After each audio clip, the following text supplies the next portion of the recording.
rules that they established for championship football, if a school was not going to participate under the rules established by the Department of Health,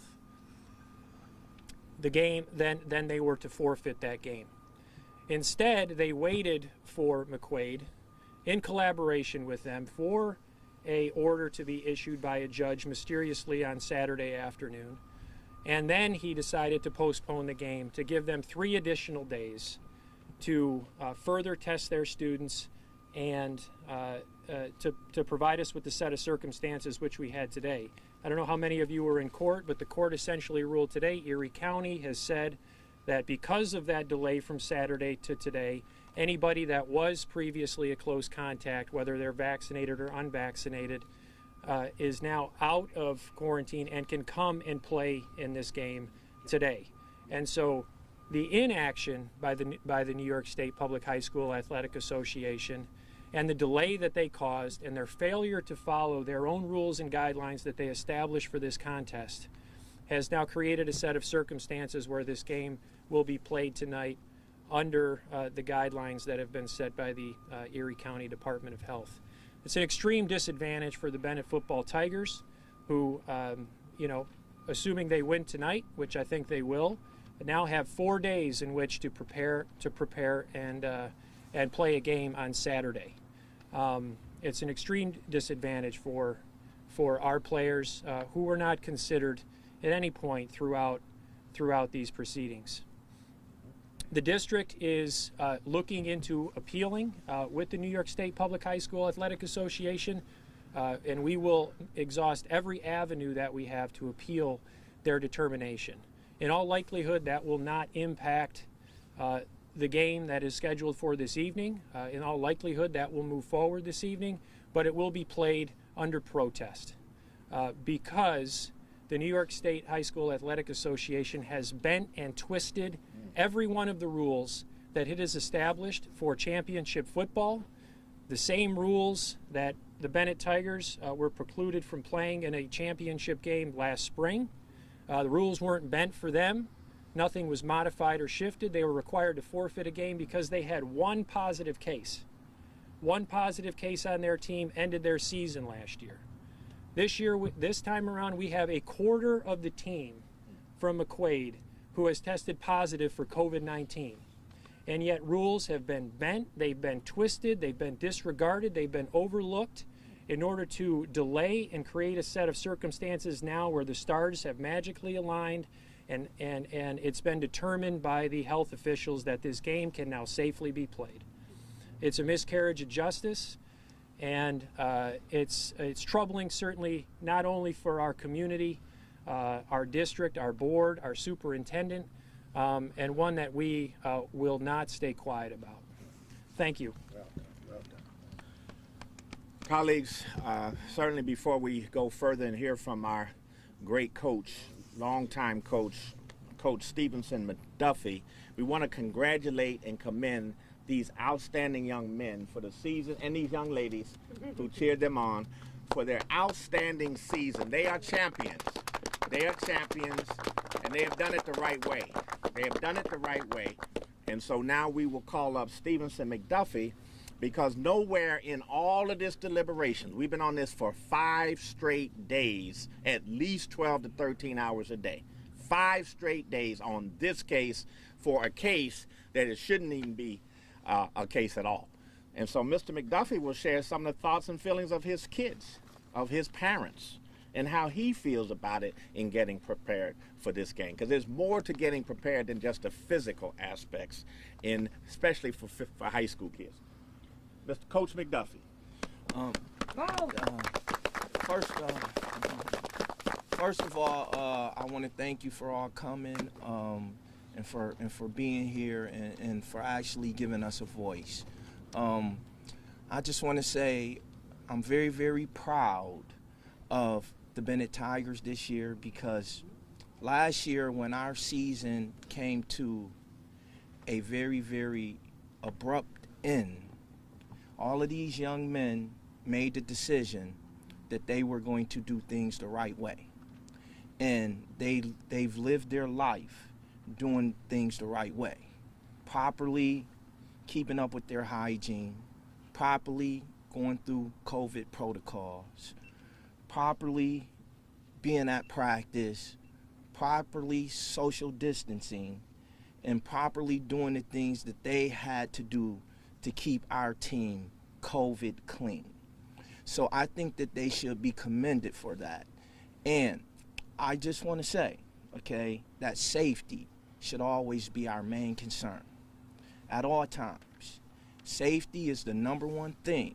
A lot of these young men come from second-generation families that stay in the same house with them. And their conscience that they don't want to take something home to a grandparent or a loved one. So I want everybody to understand, okay, that safety should be our first concern.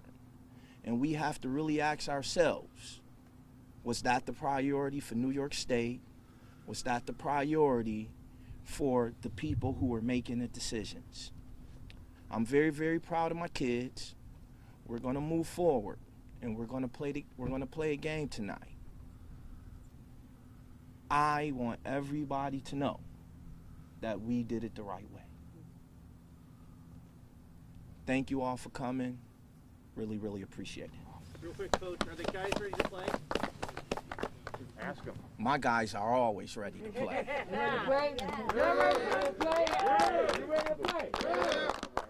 answers your question.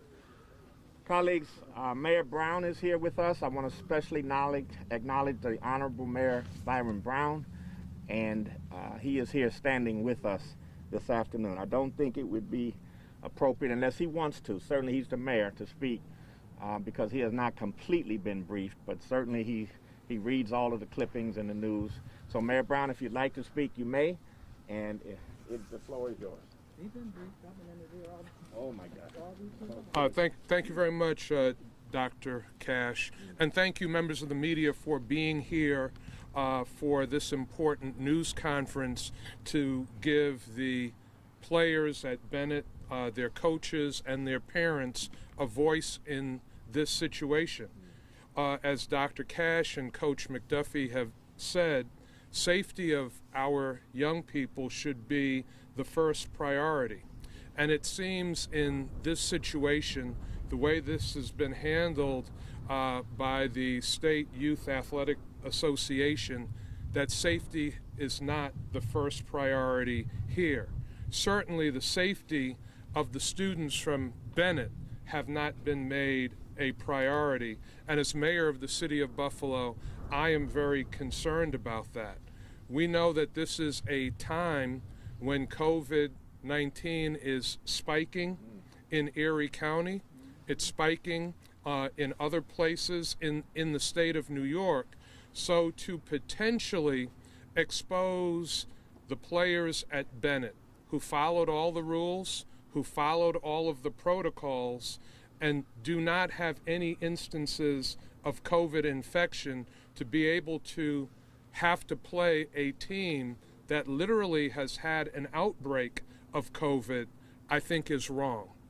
I also think that the rules that we set for our children should apply to all of the young people. Last year, as you heard, Bennett had a situation where they had one player test positive for COVID. And because of that, they had to forfeit a very successful football season. And I'm sure that was very painful for the players, for their coaches, for their parents, having to forfeit under those circumstances. But the rules were the rules for the Bennett Tigers. And they followed those rules. They accepted those rules. They didn't go to court to try to change the rules. In the 11th and a half hour, they followed the rules and accepted that they had to forfeit the game. This year, it seems like the rules are being changed for the other football team from Monroe County. It sounds like a real inequity. Now, folks will say it is not inequitable, but we know inequity when we see it. And this is clearly an inequity. As mayor of the city of Buffalo, I am here standing with our school superintendent, school board members, the players at Bennett, the coaches, and the parents. And I believe the right thing that should have happened in this situation is that McQuaid should have forfeited this football game, that this should not be an issue at this point, and the Bennett Tigers should have had the proper amount of time to prepare to play their Saturday game. So what would have been equitable, what would have been fair, would have been for McQuaid to forfeit this game against Bennett because of the COVID outbreak that they had.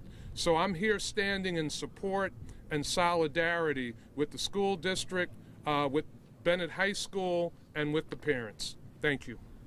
Thank you, sir. We appreciate you. Colleagues, we have two parents of children that are here.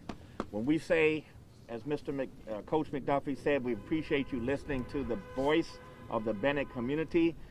No one has put in any media release to this date about the Bennett side of this case. Right. And so we have Miss Tammy and Miss Dawn here who have a few words to say. Can we please respectfully hear their viewpoints and their voice on this important matter? Ma'am, both of you. Appreciate you. Thank you. Thank you for the opportunity to speak. As a Buffalo Public School employee and as a mom who has a senior on the Bennett football team, I have the unique perspective of trying to see everything from the big picture. However, the decision to play this game tonight is a very tough thing for a parent to help their son understand, because last year in the exact same circumstance, we had to forfeit the game. So it's hard to explain. The rules are not the same for everyone. Teaching kids right from wrong is hard enough. And when your own students or your own son come to me for an explanation, how can I fairly explain the inequity? Now, if my son's team goes out and wins tonight, as I believe they will, they have a short rest period getting ready for the next game. And if they lose, am I just supposed to say that life isn't fair? Our parents, players, and coaches have worked hard all year for this opportunity, and no one should have these types of moments tainted by politics, economics, or inequities. So as a parent and an employee, I am disappointed in today's decision, but I know that our team will do its best to represent our great city of Buffalo tonight with the spirit of excellence that we have all come to know. Thank you. Well done. Thank you for inviting me. I am also a Buffalo Public School employee and a concerned parent. My son attends middle early, but he plays for Bennett. I am also a surrogate mother for many of these boys on this team. And like Mr. McDuffie said, I have a 94-year-old grandmother that lives downstairs with me. And do you know how devastated my son would feel if he brought something home to his 94-year-old great-grandmother? This is a safety that we need. And I think our kids was done unfair and unjust. And I'm not here just for my son, I'm here for all of them and the cheerleaders. Thank you.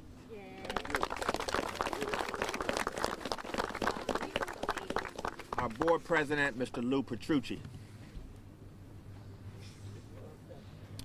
Thank you, everyone, for being here. Thank you, parents, coaches, Mayor, Dr. Cash, my fellow board members.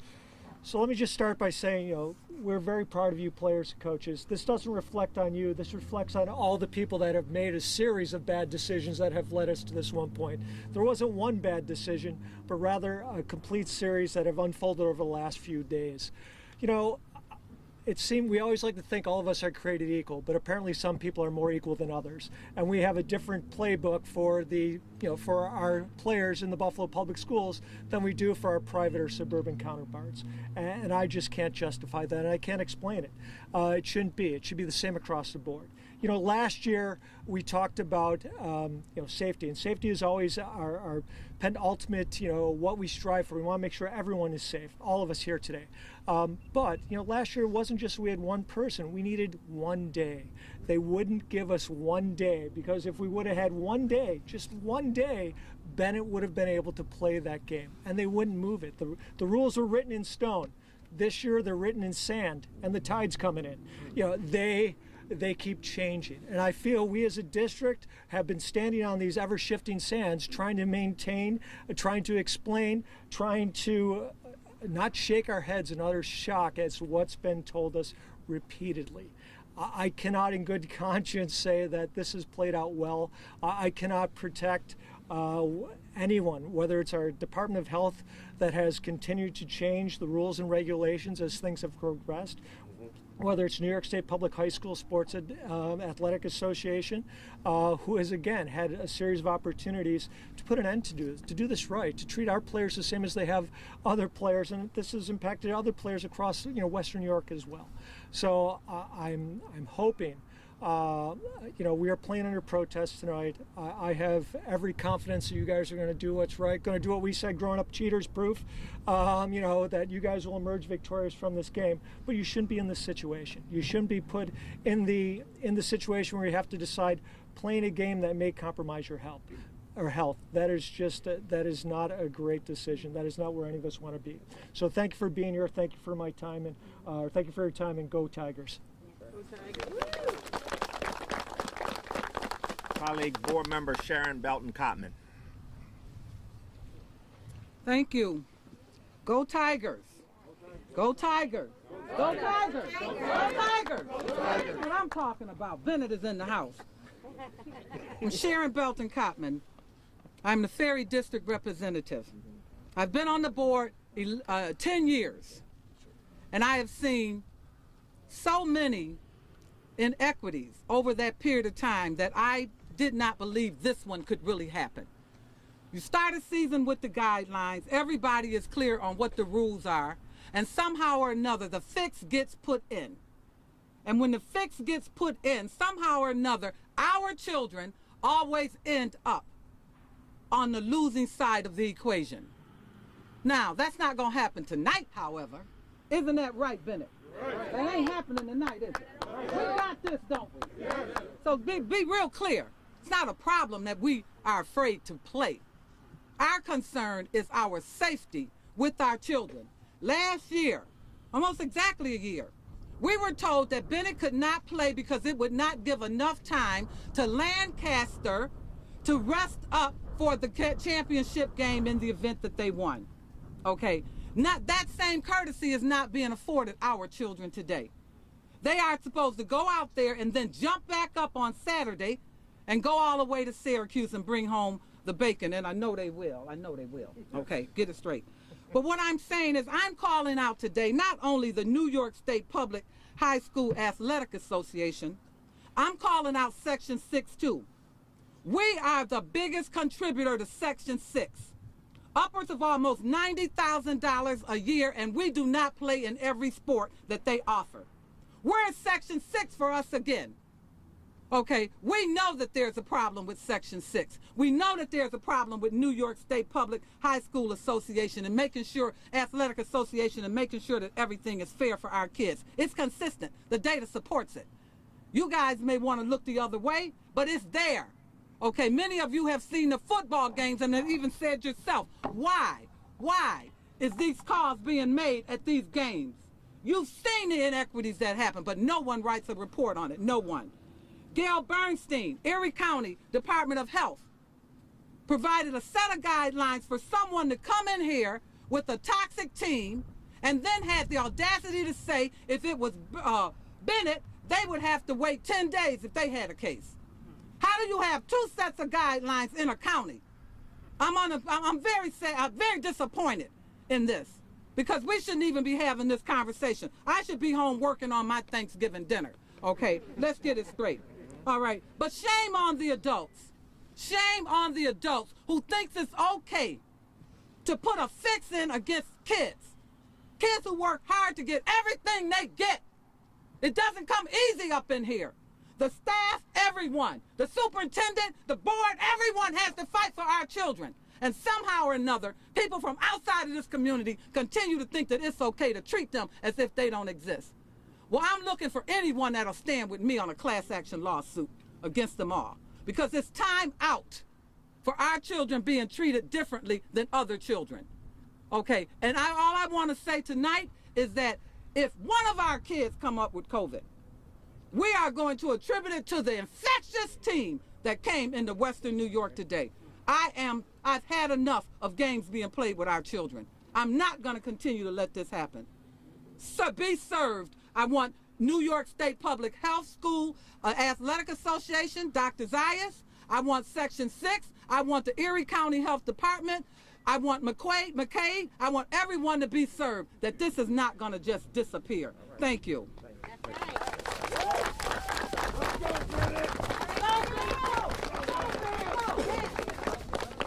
Colleagues, it is a bit chilly out, so I'm going to certainly modify my remarks, but we have our final speaker and then my remarks, Mr. Terrence Hurd, board member at large.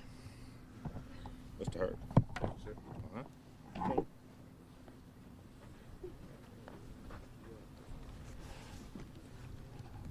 I believe that our previous speakers spoke about all the legalities that happened here, and I know that our kids work very hard. The Bennett High School team is warriors. These are fighters. These kids been through a lot of oppression in their lives. They've been through a lot of things with COVID throughout their families, and some of these kids had deaths in their family. They lost mothers, they lost uncles, they lost aunts, and grandmothers and grandparents, all in the last week. A lot of these kids here spend the night at my house. These are my kids. Some of them are my family members. And I brought the quarterback, Tony, up here just quickly to say, you know, not just about the stresses that we have, but the heart of these kids and the heart of this team. These kids come from all different factions of the city of Buffalo, but they come to this team and they work together as one. They work in unity. And for the last 3 years, Bennett has been victimized by different sources that's portrayed their image of not being acceptable to play in a football program here in New York State to compete for championship games. So I just want Tony to have a reference, just to say a word, because this is his team and he's the leader, he's the quarterback of this team, and just to get a shout out about how powerful this team is, how they're going to come out tonight, and how they're going to win. I feel like our team is going to go out tonight and be focused on McQuaid later, and we're ready and we're prepared for later on tonight. So what we going to do? Go Tigers! Yeah, throw them up, y'all. Throw them up. Throw them up. Throw them up. Thank you, guys. I love you, man. All right, let's move. All right, colleagues, let's conclude. We've been listening. Everybody has had a good voice about this matter. Their voice is the key voice, so I won't amplify any of what they've said, because they've said it well, from the mayor to the students to the parents. We thank you for being here, to the coach and everyone.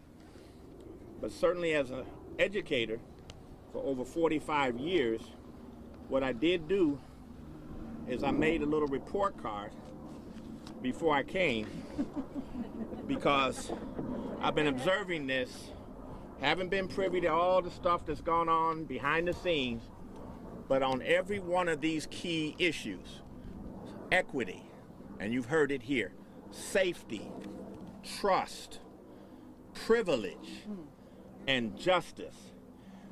Everybody associated with this decision today gets a resounding F. Yes. A resounding F. The judges, the lawyers, the NYSPHAA executive director, who utterly failed in making the tough call. Should have made it, should have gotten it done. All of the other folks privy to this and this charade that we saw, the lack of good sportsmanship and the lack of teaching a good Jesuit lesson to the children about what you stand for as a religion to your team out there was despicable. And I'm an educator.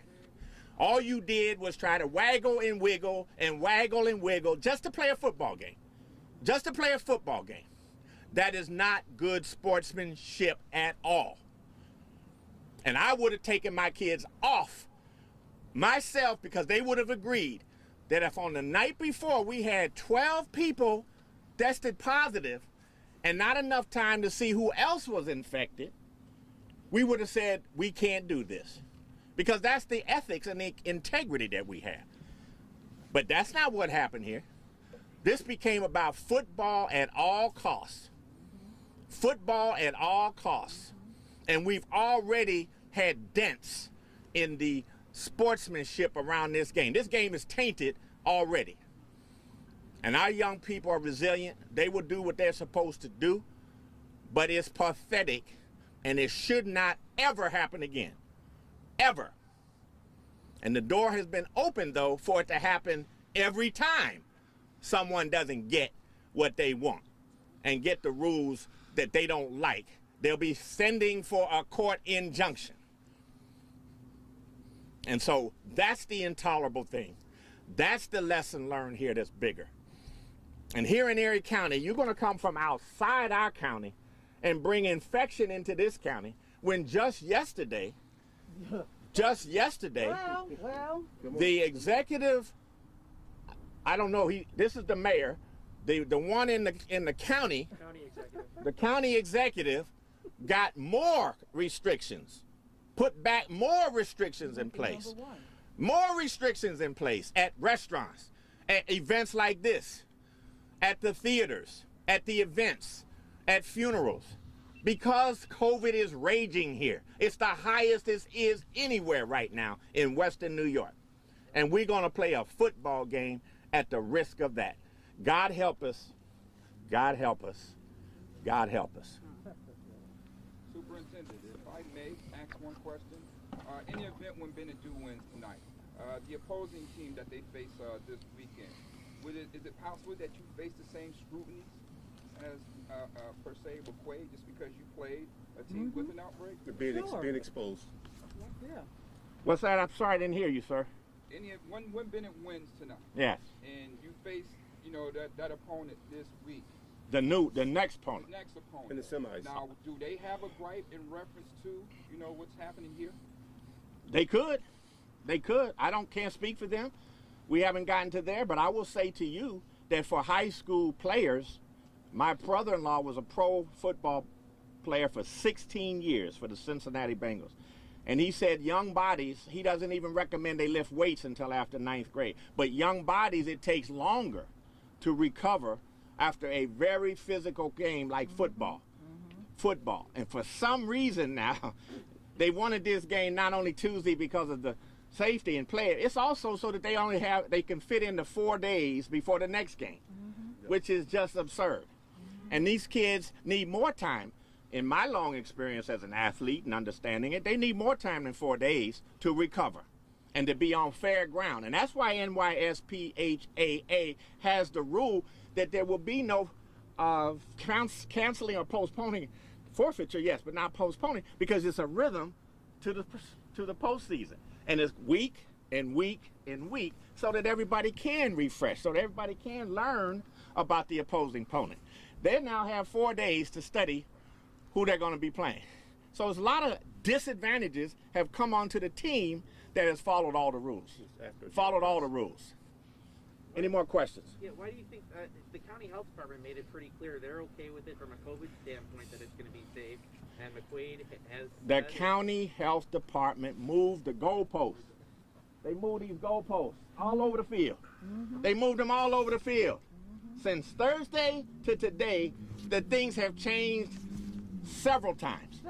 Several times about what was supposed to happen. And they kept moving it and moving it until we get on the same page. Which meanwhile allows time to go by so that they can meet this other new safety protocol guideline. It's just despicable. Would you be okay if the game was played Saturday as scheduled? Which one? The originally, when it was supposed to be scheduled. That's when our kids were prepared to play on Saturday. From a health standpoint, would have been okay. Well, I would have been, we were prepared to play. It was up to McQuaid to say whether they were prepared or not. McQuaid, no, but that's not safe. McQuaid didn't have enough to field a strong team if they were forced to comply with the original Erie County mandate. They would only have, no, it's more than that. They would only have 26 players, right? And to me, again, for high school, 26 players is not safe. Even if none of them are infected, it's too much to play both ways against a talented top team like this. You only have that many players. So they should have forfeited on that basis and said we don't have enough players to play, and in the interest of safety, physical safety and exhaustion of my players, we will forfeit. You see? That's the point on that point. Can you clarify what you mean about Erie County changing the rules over the last few days? I will defer to my general counsel about that. He's been more in touch with that. However, I have talked over and over with the county health commissioner, and we went where we are today with what is allowed is different from what it was on Thursday. That's what I can tell you. You can elaborate a little if you'd like, counsel. We're about done. Just a few examples. When we had conversation on Friday upon learning of this with the Erie County Medical Director Gail Burstein, she had indicated at first that she really had no jurisdiction over this until we convinced her, well, this is a game being played in your county. And we had asked her what she would advise if the shoe was on the other foot. If Bennett had the size of the outbreak that McQuaid had, what would your advice be to us? She had indicated to myself, to Dr. Cash, that she would have required them to have a 10-day quarantine, and where they could do contact tracing and figure out what the close contacts were and do an investigation into it. On Friday, that then morphed into an agreement that was apparently reached with the Monroe County Department of Health that only vaccinated players could participate in this contest if they went through testing, tested negative, and they were asymptomatic. McQuaid then forced a protest, filed their lawsuit, and now as recent as today, they said because the last close contact was last week Monday or Tuesday, that now the contact period has been shortened to 7 days, and so anybody that was subject to that quarantine now is able to exit quarantine so that they can participate in the game today. And they're announcing a new test to play, test to re-enter school type of program, which Monroe County was attempting to do. They did it last week with this team, but on Monroe County's website it said that was a pilot program that wasn't going to be commencing until November the 29th. And so as you see, the health departments have sort of wiggled and wobbled, as Dr. Cash would say, to create rules and circumstance that would let this game be played under any circumstance. And that's what we have very little trust in at this point, because the advice that we keep getting is inconsistent, it's ever changing, and it as they said today, the judge asked, well, how do you know that the tests came back negative? How do you know what their protocols, what type of tests are they issuing? The county attorney said we don't really investigate that. It's kind of, we do contact tracing and that's it. We don't really look into to those sorts of things.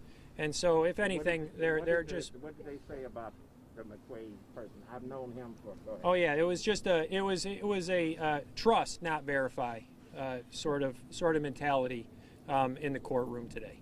So it's not two different sets of rules, just to clarify. It's just the inconsistency, and it's ever changing. Correct. But we were initially told they would be, if the shoe was on the other foot, and this was the Bennett football team that had 11 players test positive, it would have been a pause for a period of 10 days, is what we were initially told as of Friday evening. All right, colleagues, that will conclude. I think you have enough for this particular voice from Bennett. We appreciate you listening, and we trust you to capture the essence of what we have shared with you today about our perspective on this case. Thank you so much again. And could you be Go kind Bennett! enough to see the clips? Put Bennett clips out there? Go That'd Bennett! be nice. Go Bennett! Go Bennett! All right, love you.